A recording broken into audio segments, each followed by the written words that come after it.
जंगल की आग केवल जंगल को ही नहीं पर उसमें बसे जीवन को भी तबाह कर देती है।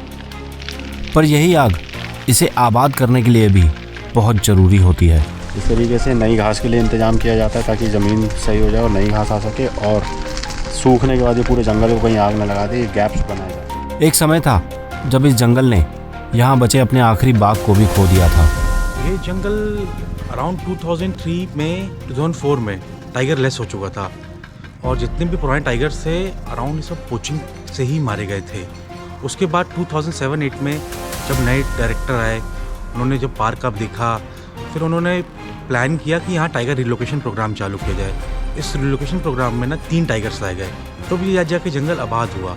आज जो मतलब 0 फिर 3 आज फिर 80+। और आज इसी मेहनत का नतीजा है जो हम पन्ना को देश के सबसे महत्वपूर्ण टाइगर रिजर्व की भूमिका में देखते हैं। और यहाँ पे आपको काफ़ी सारे डिफरेंट एनिमल्स भी देखने को मिल सकते हैं।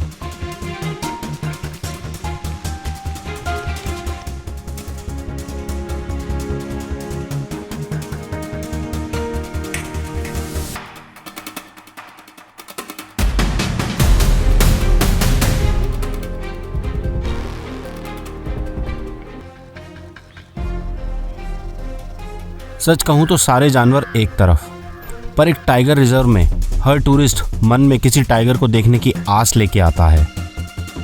पर क्या पन्ना के इस जंगल में लोगों को टाइगर दिखते हैं? है भी टाइगर है तगड़ा। वो चलता है तो कौन डरता, चलता है गाड़ी खड़ी चलता जा रहा।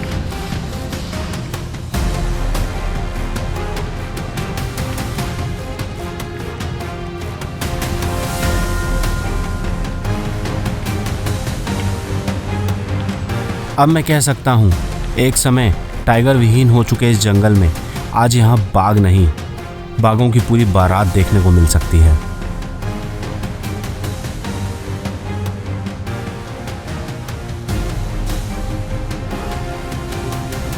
Welcome to the emerald forest of Panna tiger reserve.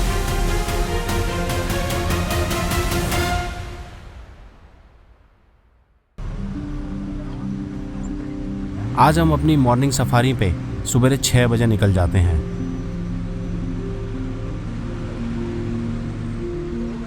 Okay so guys, welcome to our next safari, second season of Panna tiger reserve. So कल मॉर्निंग की सफारी में 142 के मूवमेंट के बारे में पता चला था।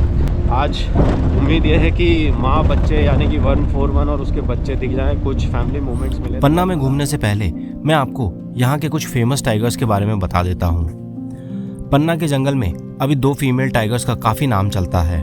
एक है P151 जिसका इलाका सफारी गेट से लेके बोटिंग पॉइंट तक फैला हुआ है और इसके अभी 5-6 महीने के 2 कब्स हैं। और दूसरी है P141 जिसका इलाका बोटिंग पॉइंट के दूसरी तरफ से पीपाटोला ग्रासलैंड तक फैला हुआ है और इसके अभी लगभग 10 महीने के 4 कब्स हैं।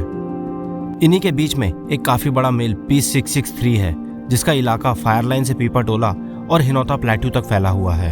ये थोड़ा थोड़ा P141 और 151 के एरिया को भी कवर करता है। और यहीं गेट से आगे तक बीच में एक और टाइगर P621 का इलाका है जिसे मिस्टर इंडिया भी कहते हैं ये बहुत ही शाय टाइगर है और गाड़ियां देखते ही गायब हो जाता है, इसीलिए इसका नाम मिस्टर इंडिया भी रखा गया है। और इसके बहुत कम दिखने की वजह से मुझे इसके इलाके के बारे में अभी अच्छे से कंफर्मेशन नहीं है। फेब-मार्च के दिनों में सुबह सुबह जंगल में थोड़ी ठंड होती है और रोशनी कम होती है, जिसकी वजह से हम जंगल में भटक रहे थे और आसपास कुछ भी अच्छे से देख नहीं पा रहे थे। ये जंगल में अभी आग लगाई है क्या? ये जो है ये fire control line forest department बनाते हैं फायर को कंट्रोल करने के लिए। जैसे बाई चांस समर्स में फॉरेस्ट नेचुरल फॉरेस्ट फायर निकल सकता है, उसके पहले समर आने के पहले ये फायर कंट्रोल लाइन बनाते हैं 10 मीटर इस तरह। ये फायर लाइन है ना? हाँ। अब हम जंगल में मंडला गेट से थोड़ा अंदर आए ही थे कि हमें एक जगह पे P151 के एरिया में स्पॉटेड डियर्स की कॉल सुनाई देने लगती है।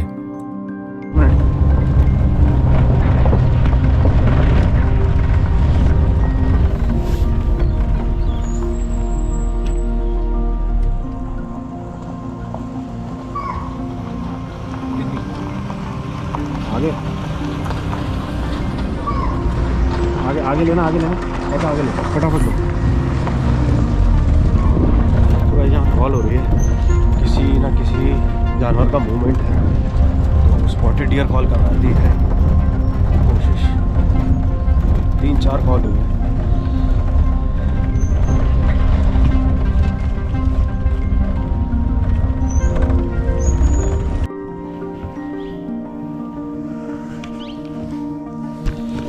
अजय जी, किसका एरिया है ये? 151। 151 का एरिया।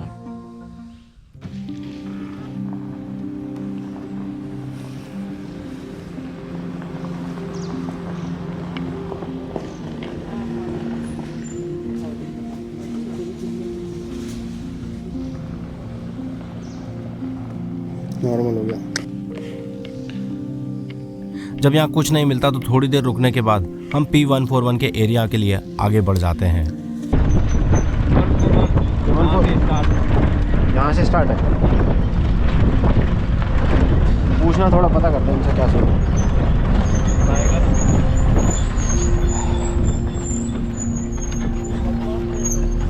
सिर्फ पगमार्क्स, कोई कॉल वॉल 141 बच्चों के साथ इसी तरफ आई है। आई है। उसी कॉल सुनने के लिए खड़े हैं। हम भी यहाँ P141 को चेक करने के लिए रुक जाते हैं।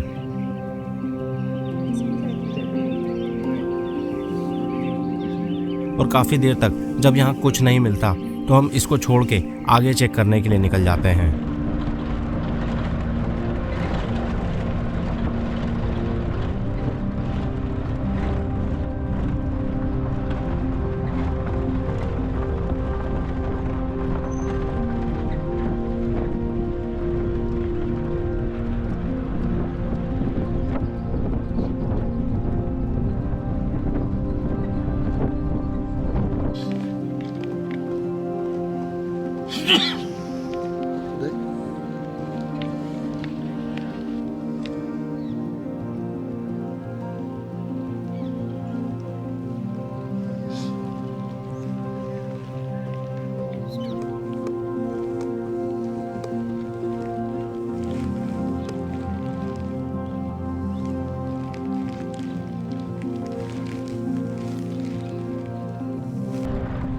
अब तक घाटी में एक तरफ अच्छे से धूप निकल चुकी थी और हमारी टाइगर की तलाश जारी थी। और ऐसे ही टाइगर को ढूंढते हुए हम पीपाटोला के मैदान में आ जाते हैं।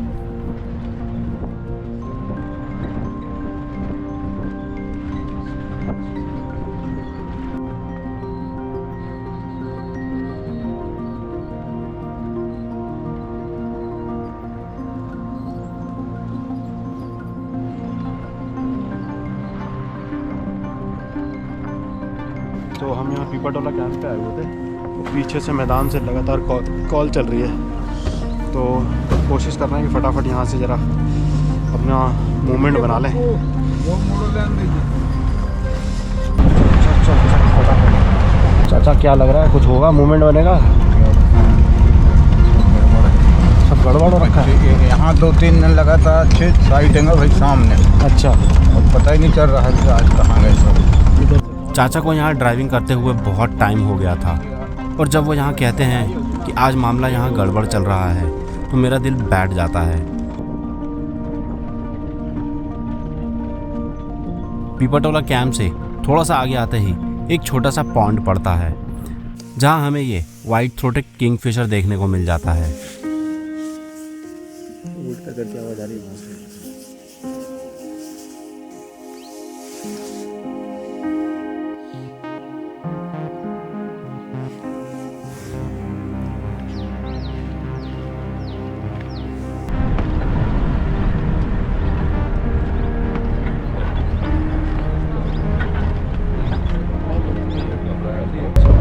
अभी स्पॉटेड डियर और सांबर डियर दोनों की कॉल आई है।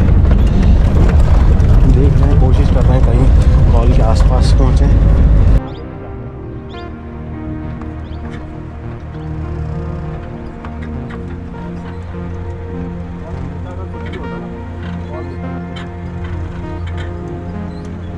क्योंकि यहाँ से अभी कॉल आई थी और यहाँ कुछ डियर भी थे तो हम यहाँ इन डियर्स को नोटिस करने के लिए रुक जाते हैं।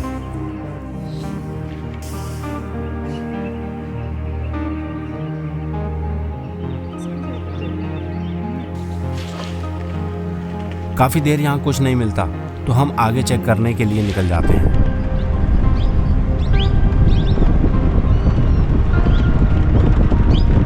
जंगल आपको हर पल कुछ दिखाता है और इसी के चलते थोड़ा आगे बढ़ते ही हमें ये प्लम हेडेड पैराकीट देखने को मिल जाता है। प्लम हेडेड पैराकीट है। कौन सा है ये? प्लम हेडेड है ना? इनको प्लम हेडेड पैराकीट का नाम इनके प्लम जैसे सर की वजह से मिला है।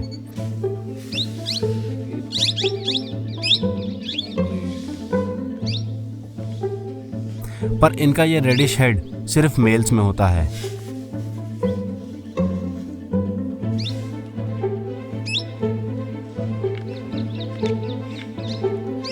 वहीं दूसरी ओर फीमेल्स का हेड ग्रेइश कलर का होता है।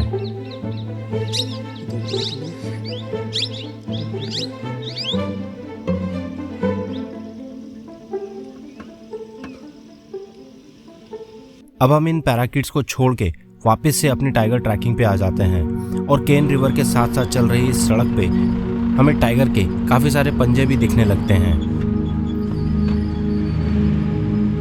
ये देखो चला हुआ है।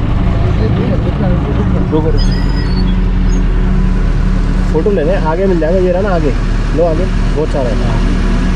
हाँ यार अभी गए, चलो अभी तो कॉल कर रहे थे तो कॉल आ गई थी ना, तो इसी को देखते हुए होगी फिर।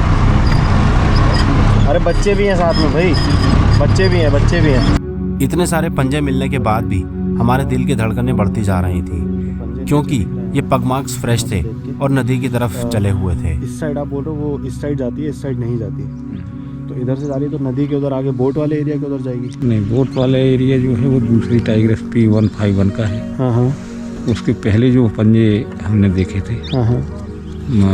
लोग इसके पंजे आगे तक गए हैं ना। अच्छा, वहाँ तक देखते हैं चल के। इस जगह पे दो रास्ते दिखते हैं, जहाँ एक ये जिप्सी खड़ी थी और दूसरा नीचे नदी की ओर। नीचे वाले रास्ते पे जिप्सी का जाना अलाउड नहीं है, इसीलिए हम यहीं इंतज़ार करने लगते हैं। तो हो सकता है ये बच्चों को लेके इधर अंदर साइड चली गई, क्योंकि हम यहाँ सामने थे जब कैंप में तो कॉल हुई थी यहाँ से।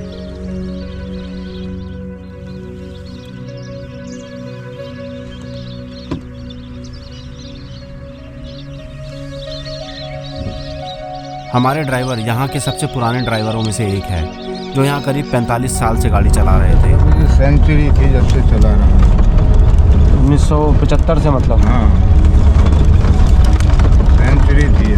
हाँ, गंगुआ सेंचुरी थी ना, क्या बोलते हैं। और हम सब मिल के अपना दिमाग लगा रहे थे ताकि किसी एक टाइगर की थोड़ी सी झलक भी मिल सके।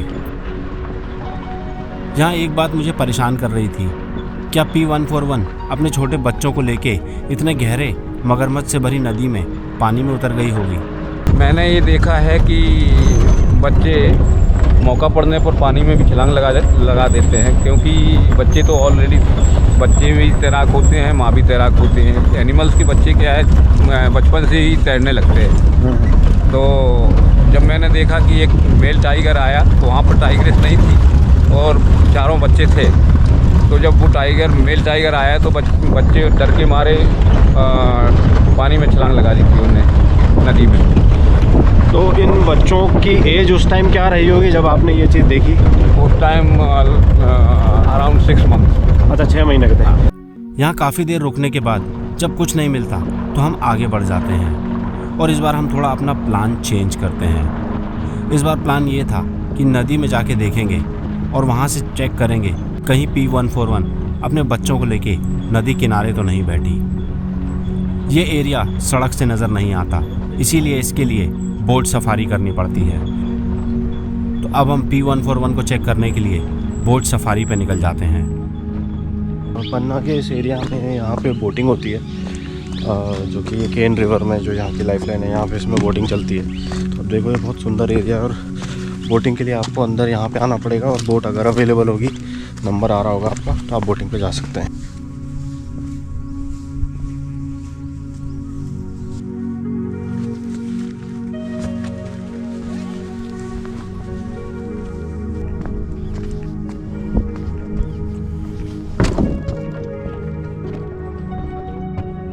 अभी तक बोट वाले भैया सबको P151 के एरिया में लेके जा रहे थे, जो कि बोटिंग पॉइंट से राइट हैंड साइड पे पड़ता है। वहीं दूसरी ओर हम इन भैया को P141 के एरिया में चलने के लिए कहते हैं, जो कि बोटिंग पॉइंट के लेफ्ट हैंड साइड पे पड़ता है। आइडिया ये था, शायद P141 अपने बच्चों को लेके कहीं नदी किनारे बैठी ना हो, और अगर हाँ तो हम उसे देख पाएंगे।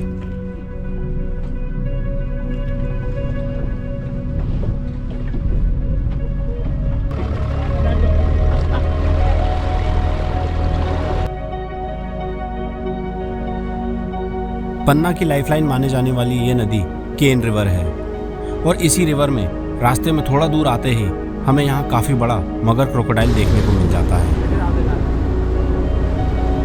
रोक ना यहाँ पे ना, मैं कैमरा सेट करूँगा। तो गाइस हम बोटिंग में आए हैं, उधर एक क्रोकोडाइल बास्किंग कर रहा है, तो ये मैं आपको दिखाता हूँ। देखिए आप पानी में ना भाग जाए, रोक लेना बस। मगर क्रोकोडाइल एक कोल्ड ब्लडेड रेप्टाइल होते हैं, जिनको अपने खून को गर्म करने के लिए सन की हीट लेनी होती है। इस हीट के बिना इनका सरवाइव करना बहुत डिफिकल्ट हो जाता है, इसीलिए आप इन्हें अक्सर पानी के किनारे धूप में यूं ही पड़ा हुआ देख सकते हैं। और कई बार ये मुंह खोल के भी बैठे रहते हैं। वो ऐसा इसीलिए करते हैं ताकि बॉडी में कलेक्ट हो रही ज़्यादा हीट मुंह के अंदर की सेंसिटिव स्किन और टंग के रास्ते आसानी से रिलीज़ हो जाए और ये ओवरहीट होने से बच सकें। इस मगर क्रोकोडाइल को छोड़ के अब हम वापस टाइगर की तलाश पे निकल जाते हैं।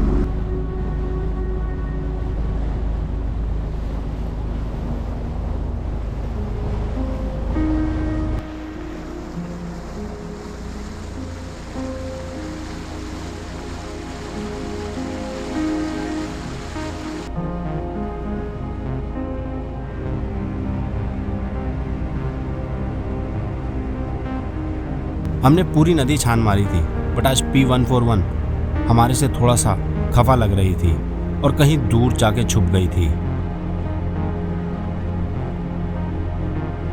इन पत्थरों में जहां वो अक्सर मिलती है, आज 141 का यहाँ कोई नामो निशान भी नहीं मिल रहा था।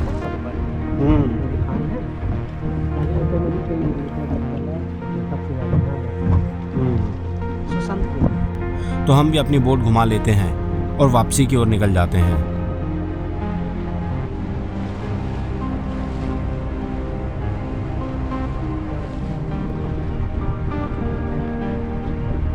हमारी मॉर्निंग सफारी का टाइम एंड हो चला था, पर हमें अभी तक कोई भी बिग कैट नहीं दिखी थी। पर मुझे आज पूरी उम्मीद थी, क्योंकि मुझे अभी इवनिंग सफारी पे वापस आना था और ये इवनिंग सफारी बहुत ज़्यादा स्पेशल होने वाली थी।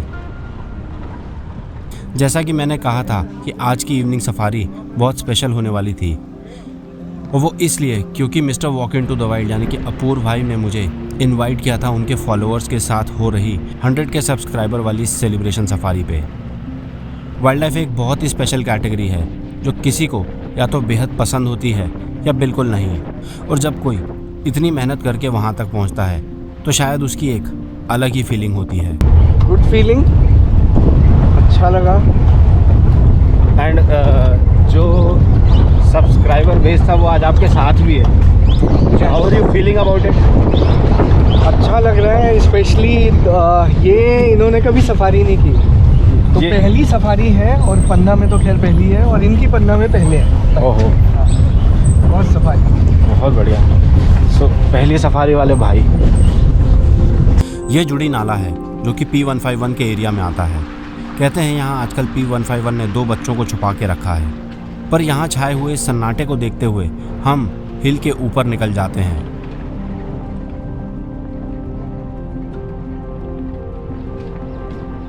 यहाँ ऊपर P151 के इस एरिया में काफ़ी सारे कत्थे के पेड़ हैं। ये वही पान में लगने वाला कत्था होता है, और इसको बनाने का तरीका भी बड़ा स्पेशल होता है। इसका जो ब्लैक परत है, हाँ, उसको अलग कर देते हैं और इसमें अंदर की ब्राउन परत को टुकड़ों में बाल करते हैं। अच्छा जी, उबालते हैं? हाँ, बाल करके फिर उसको जमाते हैं, जो टुकड़ा नहीं बनता, हाँ, खैर हाँ, कत्था वही होता है, उससे कत्था बनता है। जी। आज 141 नदी पार करके चली गई थी, तो उसका यहाँ मिलना मुश्किल था। इसीलिए हम P151 का एरिया और 141 के एरिया से होते हुए हिनौता के लिए सीधे निकल जाते हैं। जहाँ पहले से ही खड़ी एक गाड़ी से हमें थोड़ा खबर मिलती है। अरे वो तो ऐसे आके हाथी के बीच में बैठो रहो, फिर उसके बाद आधा घंटा बाद तो हमें यहाँ से लग रहा हो बाइक पे। और थोड़ा आगे जाते ही नाले पे हमें एक सांबर डियर की कॉल सुनाई दे जाती है। पीछे पीछे सांबर की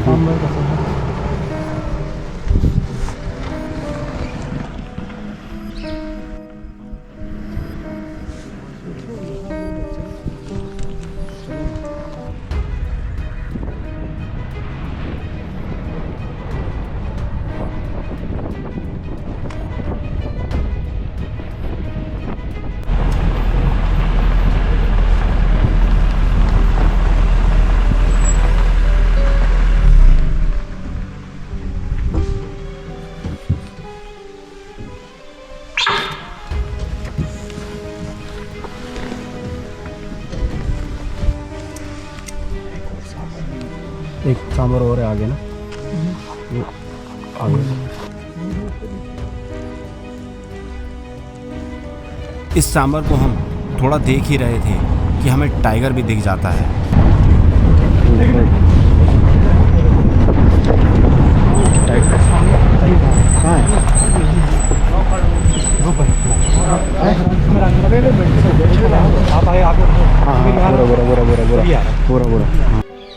टाइगर इस बार हमारी गाड़ी के साथ साथ चल रहा था और मानो इसे कोई फर्क भी नहीं पड़ रहा था।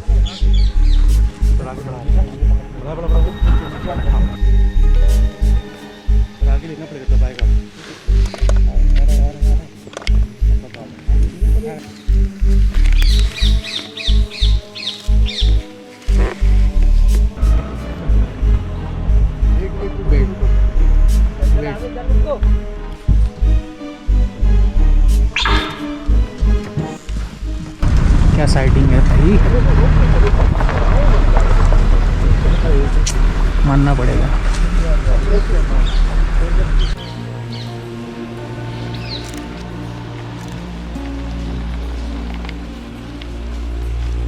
पन्ना में अभी कुछ दिनों पहले इस एरिया में एक टाइगर अटैक हुआ था, जहां टाइगर जंगल में काम कर रही एक आदिवासी महिला को ले जाता है। लोगों का मानना है कि ये वही टाइगर है, बट मैं यहाँ थोड़ा अलग सोचता हूँ। जब तक किसी टाइगर के किसी हमले में इन्वॉल्व होने की 100% श्योरिटी ना हो तो उसके बारे में ऐसी अफवाह नहीं उड़ानी चाहिए। कुछ लोगों के लिए ये मसाला हो सकता है, बट ऐसा करने से बेवजह पब्लिक उस टाइगर से डरने लगती है और वो बदनाम हो जाता है। और बदले की आग में मृतक के परिवार वाले और रिश्तेदारों से इस टाइगर को जान का खतरा हो सकता है।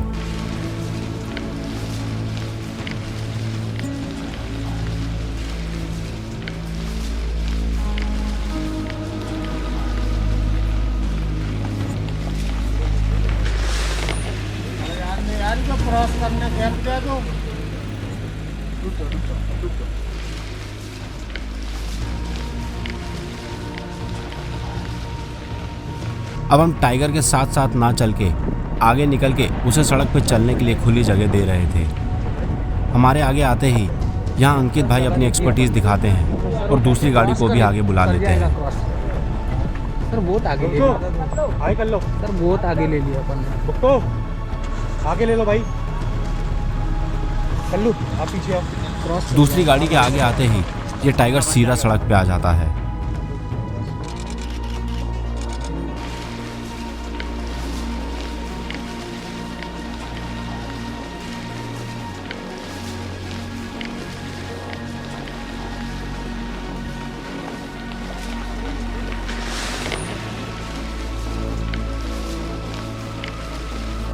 करो नहीं तो अंदर कट जाएगा। ये टाइगर शायद शिकार करने के मूड में था और सामने हम खड़े हुए थे, तो हमें देख के ये साइड में खड़े हुए सांबर की ओर निकल जाता है और वहाँ जाके अलर्ट हो जाता है और स्टॉकिंग पोजीशन में आ जाता है। टाइगर को स्टॉकिंग पोजीशन में देखना एक बेहद ही थ्रिलिंग एक्सपीरियंस होता है।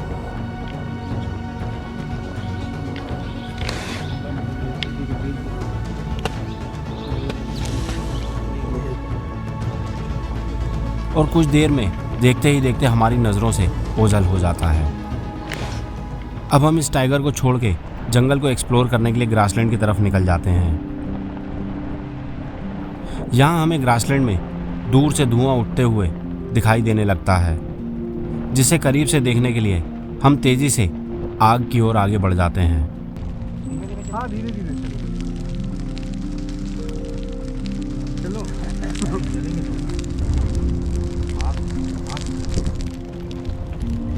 जंगल में ये आग फॉरेस्ट डिपार्टमेंट द्वारा लगाई जाती है और इसे लिमिट में लगाने के बाद फॉरेस्ट स्टाफ इसे बुझाता भी है ताकि ये जंगल में ज़्यादा ना फैले।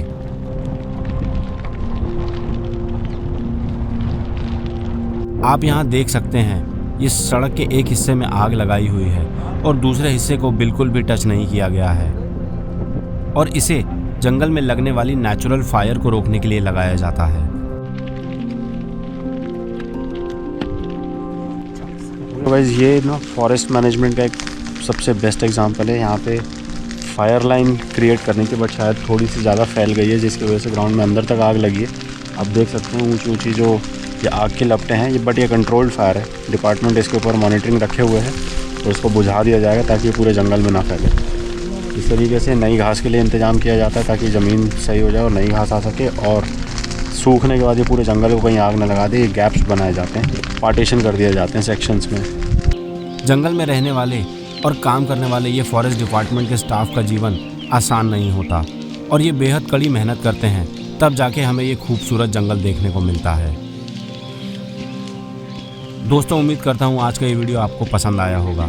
अगर हाँ तो इस वीडियो को लाइक कर दीजिए और ऐसे ही दूसरे वीडियोस को देखने के लिए चैनल को सब्सक्राइब कर दीजिए।